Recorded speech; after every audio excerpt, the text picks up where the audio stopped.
मैं एक बार ट्रेन में सफ़र कर रही थी और मेरे सामने की सीट पर एक पति पत्नी और उनका बच्चा बैठा हुआ था।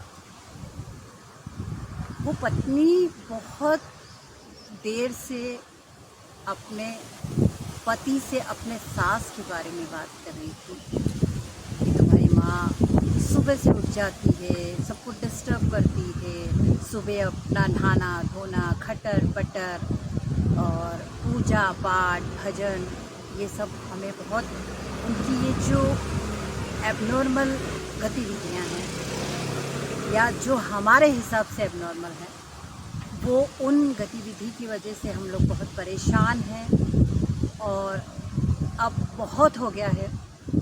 और एक प्रकार की धमकी या चेतावनी समझ लीजिए कि वो अपने पति को बता रही थी कि अब मैं उनके साथ किसी भी तरह से गुजारा नहीं कर सकती, या तो आप उन्हें अपने भाई के पास भेजें या कहीं और भी आप जहाँ इंतज़ाम करवाना चाहें, वो आपकी माँ है।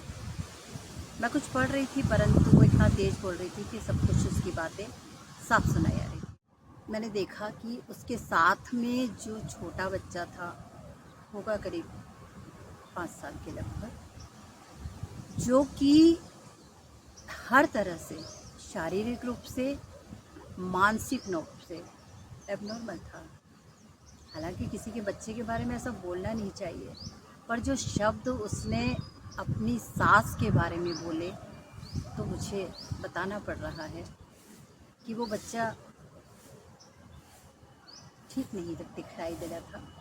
उसकी बहुत सारी परेशानियां थी।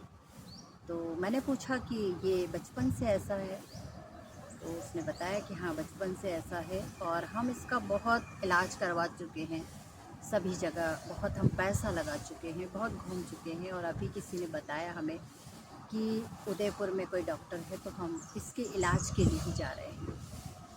मैंने उसकी पूरी बात सुनी तब मुझे बहुत दुख हुआ। यहाँ ये बात मैं इसलिए बता रही हूँ कि हमारी सोच कैसी होती जा रही है। हमारी समाज की कितनी बड़ी विडंबना है कि उन लोगों को ईश्वर ने सबक के रूप में एक बहुत बड़ी जिम्मेदारी सौंपी है कि ये बच्चा है और इस बच्चे की सारी उम्र या तो ये ठीक हो सकता है, नहीं होगा तो आपको पूरे जीवन इनकी देखभाल करनी है, जिसके लिए वो तैयार थे।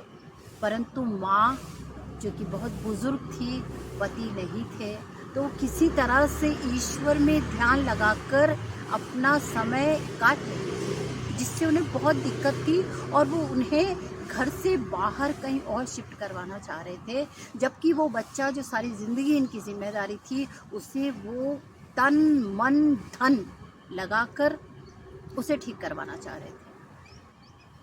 परंतु जिस माँ ने तन मन और धन लगाकर उन्हें इस लायक बनाया है, उसके लिए उनके मन में किसी भी प्रकार का कोई सम्मान, कोई भाव कुछ भी नहीं था।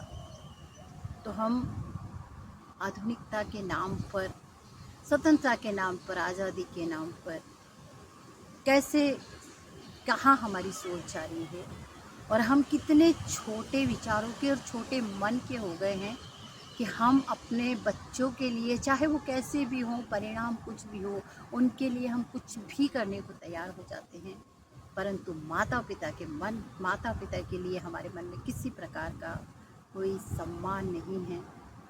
तो यहाँ पर ये बात शेयर करने का मेरा यही मतलब था कि कम से कम आपके माता पिता, जिन्हें इस उम्र में आपके प्रेम की, आपके सम्मान की सबकी ज़रूरत है, उनके आवश्यकता को समझे। कम से कम आप उन्हें ज़्यादा कुछ नहीं तो थोड़ा सा प्रेम भाव, थोड़ा सा सम्मान, जितने में वो संतुष्ट हो जाएं, क्योंकि बुज़ुर्गों की आवश्यकताएं बहुत थोड़ी होती हैं। अगर आप उन्हें इतना सा भी प्रेम कर लेंगे तब भी वो खुश हो जाएंगे। तो कम से कम अपने आप को मानवता के नियमों में रखें, एक मानव रहें और जो भी आपके घर में बुज़ुर्ग हैं उनका सम्मान करें, उनका आशीर्वाद लें, क्योंकि आशीर्वाद इंसान की बहुत बड़ी दौलत है जो कभी ख़त्म नहीं हो सकती। और माँ बाप से बढ़कर कोई भी हमें आशीर्वाद नहीं दे सकता। हमारा भला नहीं सोच सकता। धन्यवाद।